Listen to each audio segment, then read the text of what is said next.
Hey everybody, good morning. We are in Invergordon, Scotland, Loch Ness. We're gonna see some of the Highland highlights, and we only could have that good weather for so long. Look at today is quite a bit foggier than normal. You can see that even on the rails and the floor, it's wet out here, but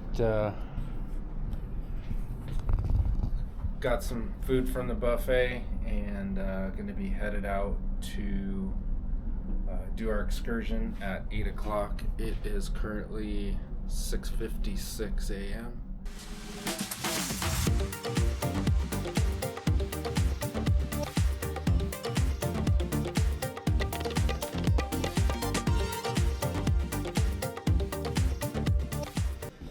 Well, we just got off of the cruise ship, walked across the street, and we booked this excursion through groupexcursions.com, and super easy. Just walked across the street, looked for the sign that of the travel company, and they directed us over to the bus stop to wait for our shuttle van. So we should be getting on the tour here pretty quick. It's 5 minutes to 8. We're supposed to meet at 8, so we'll check back in a minute.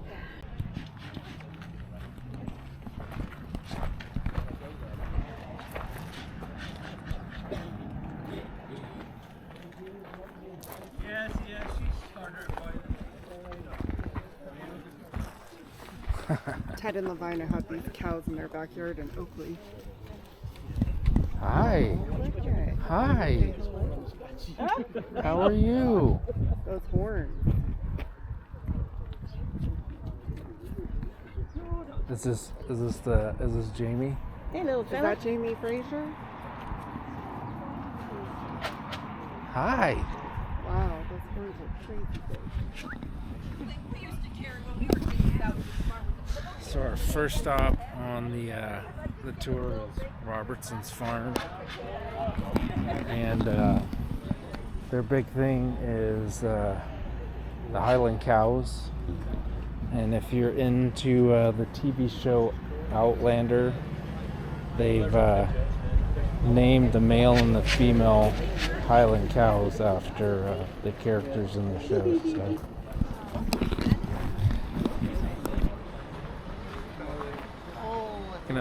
Step into the little shop and excuse me. Excuse me.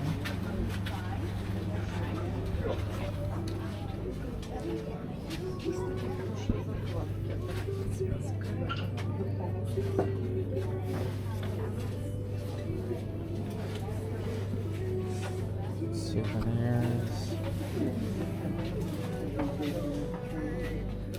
Some of the baked goods that Sharon loves to have.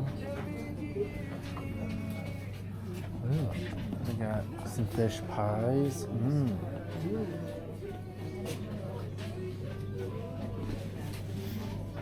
There's that skank. That fish. I'm talking about him. Yeah. All right, so we just hopped off the bus. We made it to Loch Ness. We got a little gift shop. We got a few minutes before we get the tickets for the ride over to the castle. I didn't realize that we were getting on a boat or a ferry to get to the castle, so obviously I did not do enough research. So we're gonna walk into the little gift shop for a minute and see what they got, and we'll check back in with you when we get on the boat.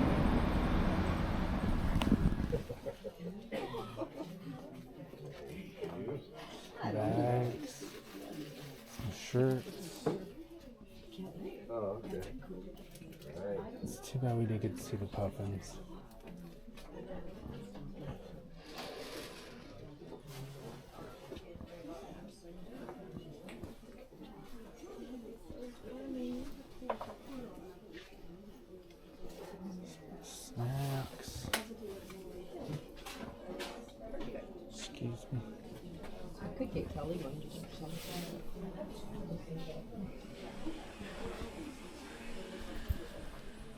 Do you have a Nessie picture?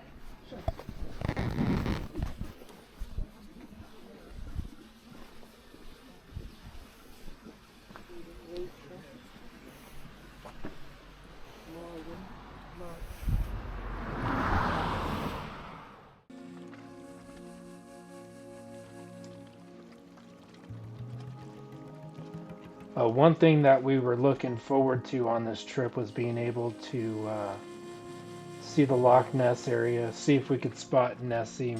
We didn't realize it was such a large waterway for that area.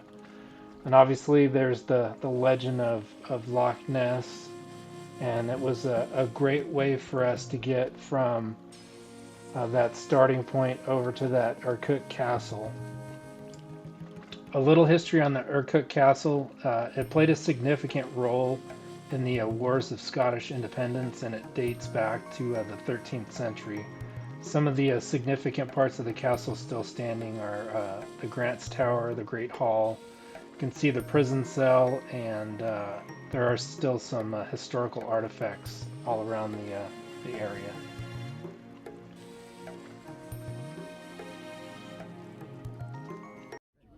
Okay. All right. So I'll start here. So this is Urquhart's Castle. It's spelled Urquhart. So Urquhart. QU spells cut, or Urquhart. And this is a medieval castle. What I mean by a medieval castle is it was designed to be able to withstand something that is a trebuchet, which is the French for a catapult. So that could fling. It's got a big weight on the bottom of it. That's lifted up and it could fling a stone. So we got Outlander fans. Who watched Game of Thrones? Yeah. All right, Game of Thrones. A lot of Game of Thrones' storyline comes from Scottish history. Several places where it intersects.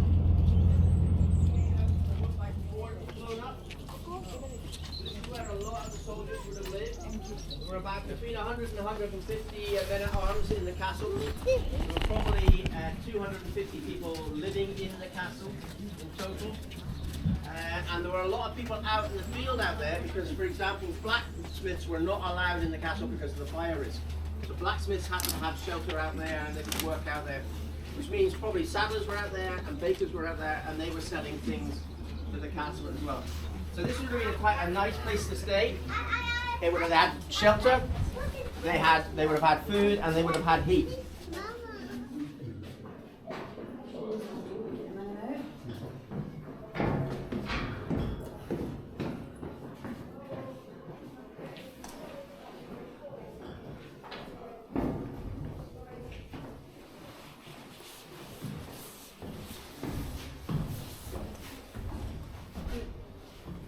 Yeah, that was a beautiful. You're just freezed to death from the dampness. Yeah, it just dripped on my head.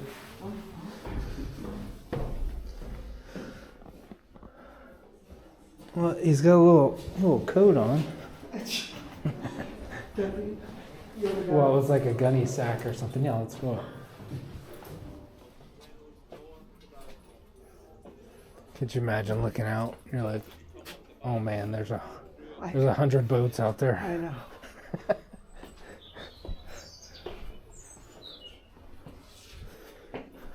I like that they put that phone there for us tall people. Or then you come over here and you're like, oh man, there's even more than I thought. That's a cool shot, right? Pretty cool. You still liking your castle? I never disappoint you.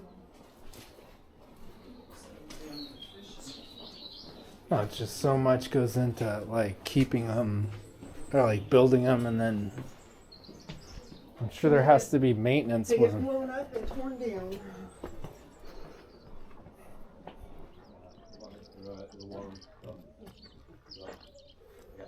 It's very peaceful. The amount of cattle and livestock that was sold was phenomenal.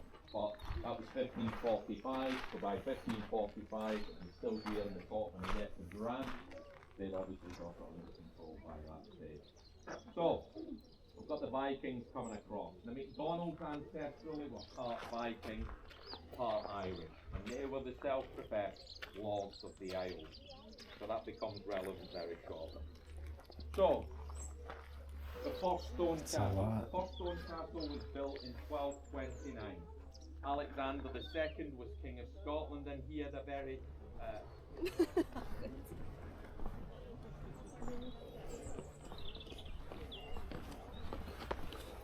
Just go down An old trebuchet. Very cool.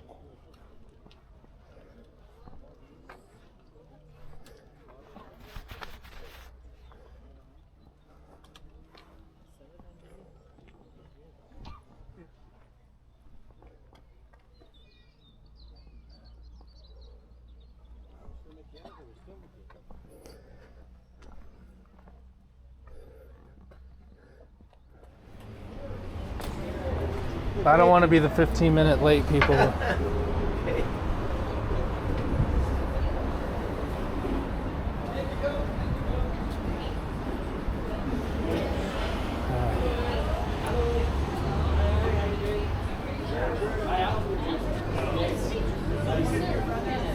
to meet you.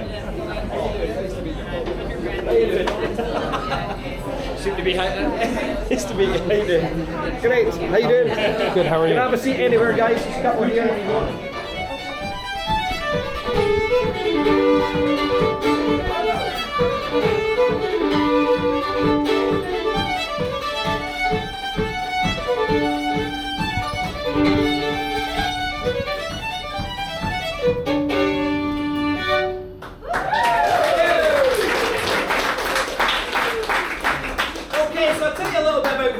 Just now. This is a bar that I started off with my wife. Basically, I've been touring the world with this instrument in a band called Blazing Fiddles for the last 26 years.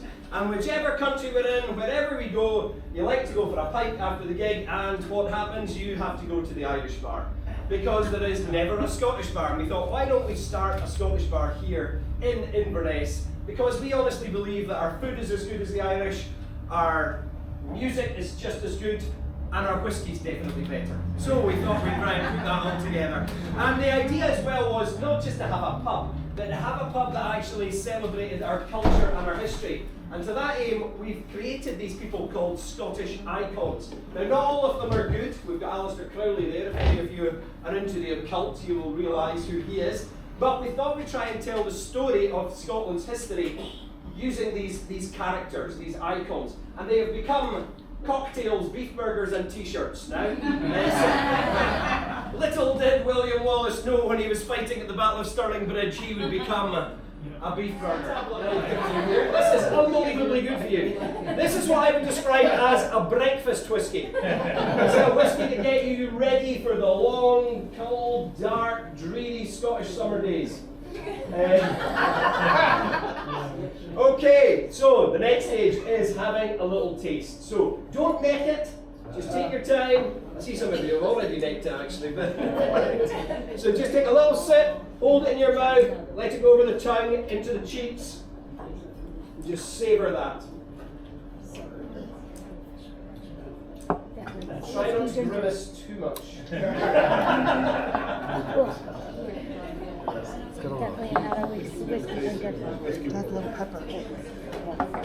Alright, so we just left McGregor's with our Highland experience. We had a couple of drinks, got some entertainment, learned some history, got some music, and now we're doing a little sightseeing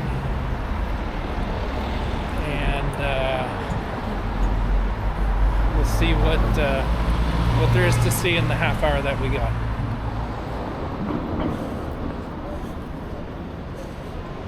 Platform 8. What is that? Not 9 3/4. Right.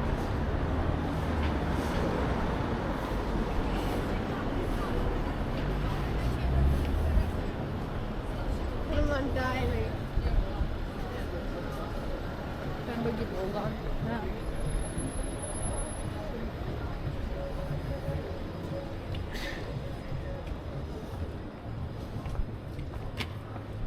Mumbai.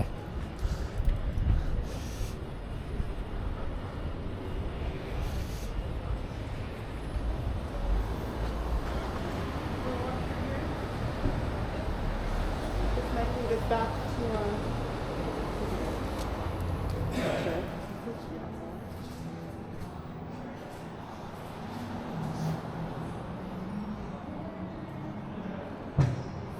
we have a Loch Ness next. Alright, Shannon got some ribs, it looks like, some jerk chicken, some, what kind of beef is that?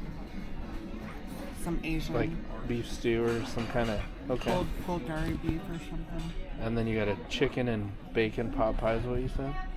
Alright, I'm gonna go check and see what's at the buffet for the rest of the evening. Alright, I ended up getting some chicken satay, some samosas, orange egg, Asian stew, and then a pork belly. Water, and then we got some Jameson, so.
Hey everybody, we just finished with our dinner in the buffet. We were at, I'm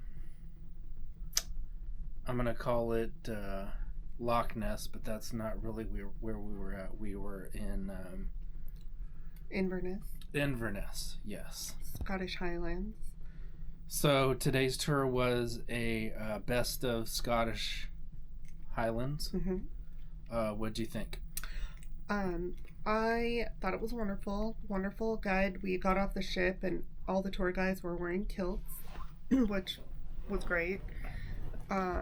It's a big city. It's a lot larger than I expect. I expected us to be out in the middle of nowhere in the Highlands in Scotland, because I'm American and I don't know any better. And it's very metropolitan. Well, the town itself is for sure, but us getting out to the castle and Urquhart, where Nessie lives, and the MacDonald clan took the everything from the castle. We went to that Robertson's farm. That was fun. We got to see some Highland Cattle. Scottish cattle and some llamas. And the cow just like walked right up to us with his giant horns. Yeah, I thought it was the girl cow coming over to us, and of course it was the male cow coming over to Shannon. They named him Jamie whatever. Jamie Fraser from Highlander. And then the name of the female was the girl from Highlander. Yeah, overall a great day. Seeing the castle, being able to actually boat across the water was something that neither one of us were really expected to do. Yeah. And that was a great experience, being able to go across the river, the loch, and be able to experience that, and then going over and getting a little introduction to the Scottish Highlands and some history, and having some Scottish whiskey and partaking in some Scottish music, live music, and wonderful. The McGregor, the McGregor bar, wonderful. He sang to us, he fed us, we did whiskey tasting, he gave us a bunch of Scottish history, and I thought it was great. And the only thing And it was fun taking a boat to a castle. I mean, come on, you're going over the Loch Ness to go to a castle by boat. That was pretty cool. The only thing was our bus was super crowded, and that's not the fault of Scotland. It was just really crowded, and so Yeah, most of the tours, just because there isn't anything close to do to these ports, I think a lot of the excursions fill up, whether you're booking on the cruise ship or booking with a third-party company. So just be aware. If you want to have something smaller, you probably would want to do a private tour and then see if you can't get 10 or 20 people to come along with you and take a smaller bus and maybe be able to see a little bit more than we had 40. Than we were able to. But I still think we got a good overview of everything, and we met nice people on our bus. Yeah, for sure. Yeah, except for that one lady. But yeah, there's always a Karen in every bunch. Yeah. All right. Well, thanks for watching. Don't forget to like and subscribe, and we will see you tomorrow in Edinburgh. We have Harry Potter booked in the afternoon, and we're going to try and make it over to that. And I think that's it for now. We'll talk to you later. Bye.